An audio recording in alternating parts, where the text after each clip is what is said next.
I wish that when I was 18, I would have been more willing to make mistakes than I was. I think that people are capable of doing ridiculously impressive things, and that the easiest way to learn that is to try to do something, to be willing to make mistakes and to go out on a limb and just try something out. I actually think that if I were to say our society had one major flaw, it might be the fact that we tend to think of mistakes as something that are embarrassing and something that shouldn't be talked about.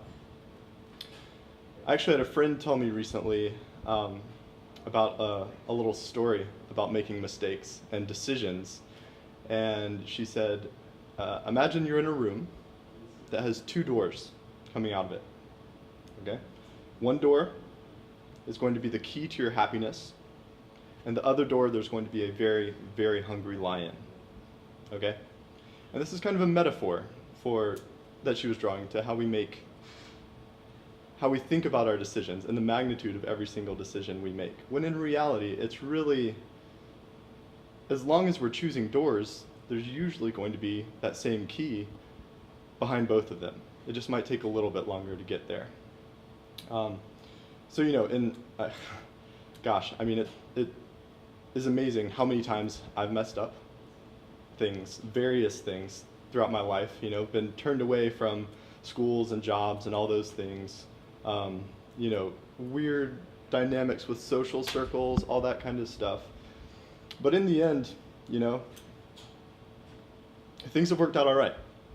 And I think they would have worked out even better if I would have been willing to make some more mistakes. Now that I've been around a little bit longer, I find that the things I remember most are the mistakes that I've made, and that's what have gotten me to where I am today. So there are people out there, people older than I, who say that they've never had to work a day in their life. And I think that that is just an incredible thing to be able to say. It's not because they're unemployed for their whole life, but it's because they've found something through experimentation that they love to do. And I think if you're able to go out there and try stuff until you find something that you love, and then do that for the rest of your life, then really what more can you ask for? And that's what I would send back to people, and back to myself, if I could talk to myself when I was 18.